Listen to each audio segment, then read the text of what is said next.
ಆಡಳಿತ ಯಂತ್ರವನ್ನು ಇನ್ನೂ ಜನರ ಬಾರಿಗೆ ನಾವು ತಗೊಂಡು ಹೋಗಬೇಕಂತ ಸರ್ಕಾರದ ಉದ್ದೇಶ ಇತ್ತು. ಸೊ ಆ ನಿಟ್ಟಿನಲ್ಲಿ ಎಲ್ಲ ಗ್ರಾಮವಾರು ಕೇಂದ್ರಗಳು ಪ್ರಾರಂಭವಾಗಿ ಕೆಲಸವನ್ನು ಮಾಡ್ತಾ ಇದ್ದಾರೆ. ಮುಖ್ಯ ಉದ್ದೇಶ ಅದನ್ನೇ, ಜನರು ಅಭಿವೃದ್ಧಿ ಹಿಂದೆ ಸುತ್ತಾಡಬಾರ್ದು, ಜನರ ಮಧ್ಯೆ ಅಭಿವೃದ್ಧಿ ಆಗಬೇಕು ಅನ್ನೋದು ಮುಖ್ಯ ಉದ್ದೇಶ ಇದೆ. ನಾವೆಲ್ಲ ಸಾಮಾನ್ಯವಾಗಿ ನೋಡಿದ್ವಿ ಹೇಗೆ ರೈತರು ಬಹಳಷ್ಟು ಸಾಮಾನ್ಯ ಜನರು ತಾಲೂಕು ಕಚೇರಿಗಳು ಜಿಲ್ಲಾ ಕಚೇರಿಗಳಿಗೆ ಅಡ್ಡಾಡ್ತಾ ಇರೋದನ್ನ, ಮತ್ತು ಇವತ್ತು ಸುಮಾರು 80 ಇಲಾಖೆಗಳ 874 ಸೇವೆಗಳನ್ನು ನಾವು ಗ್ರಾಮ ಕೇಂದ್ರದಲ್ಲಿ ಕೊಡ್ತಾ ಇದ್ದೇವೆ. ಹೀಗಾಗಿ ಸಾಕಷ್ಟು ಸೇವೆಗಳು ಅಲ್ಲೇ ಲಭ್ಯವಾಗ್ತಾ ಇರೋದ್ರಿಂದ ಇವತ್ತು ಸಾರ್ವಜನಿಕರ ಮೊದಲು ಸಮಯ ಉಳಿತಾಯ ಆಗ್ತಾ ಇದೆ. ಸಮಯದ ಜೊತೆಗೆ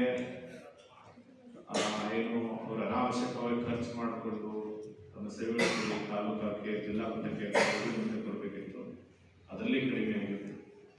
ವಿಶೇಷವಾಗಿ ಜನರಿಗೆ ಏನಪ್ಪಾ ಅಂದರೆ ಏನೇ ಕೆಲಸ ಇದ್ರೆ ಅಧಿಕಾರಿ ಭೇಟಿ ಮಾಡಿದ್ರೆ ಆಗೋದಿಲ್ಲ, ನಾವೇನಾದರೂ ಮಧ್ಯವರ್ತಿಗಳು ಏಜೆಂಟ್ ಮುಖಾಂತರ ಬೇಗ ಬಂದ್ಬಿಟ್ಟಿದೆ ವ್ಯವಸ್ಥೆ. ಸೊ ಹೀಗಾಗಿ ಮಧ್ಯವರ್ತಿಗಳ ಒಂದು ದಾಳಿಗೂ ಅವರು ತುತ್ತಾಗ್ತಾ ಇದ್ರು.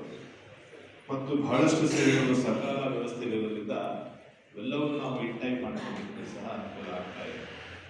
ಬಹಳಷ್ಟು ಸಂದರ್ಭದಲ್ಲಿ ನಾವು ನೋಡಿದ್ದೀವಿ, ಆಯುಷ್ಮಾನ್ ಭಾರತ್ ಕಾರ್ಡ್, ಆಯುಷ್ಮಾನ್ ABR ಕಾರ್ಡ್ಗಳನ್ನು ಬಹಳ ಮಿಷನ್ ಮೋಡಲ್ಲಿ ಹಂಚಿಕೆ ಮಾಡಬೇಕು ಅನ್ನೋ ಸಂದರ್ಭದಲ್ಲಿ ತಾವುಗಳ ಲ್ಯಾಪ್ಟಾಪ್ಗಳು ಮನೆಯಲ್ಲಿ ಹೋಗಿ ಅವ್ರ ಮಂದಿ ಮಾಡಿದ್ರಿ, ಲೇಟ್ ನೈಟ್ ಅವರ್ಸ್ ಮಾಡಿದ್ರಿ, ಮತ್ತು ಹಾಲಿಡೇಸ್ ಸಹ ಕೆಲಸ ಮಾಡಿದ್ರಿ.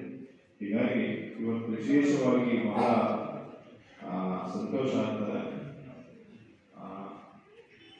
ಎಲ್ಲ ಜಿಲ್ಲೆಗಳು ತಗೊಂಡ್ರೆ ಹಾವೇರಿ ಜಿಲ್ಲೆ 3ನೇ ಸ್ಥಾನದಲ್ಲಿ ಸುಮಾರು 22.5 ಲಕ್ಷ ನಾವು ಸೇವೆಗಳನ್ನು ಇವತ್ತು ಕೊಟ್ಟಿದ್ದೇವೆ. ಮೇಬಿ ನಾವು ಪಾಪ್ಯುಲೇಷನ್ ಪರ್ ಲ್ಯಾಕ್ ಪಾಪ್ಯುಲೇಷನ್ ತಗೊಂಡ್ರೆ ಪ್ರಾಬ್ಲಿ ಹಾವೇರಿ ಫಸ್ಟ್ ರ್ಯಾಂಕ್ ಅಷ್ಟೇ ಅಲ್ಲ, probably the gap will very high ಅಂತ ನಾನು ಅನ್ಕೊಳ್ತೀನಿ.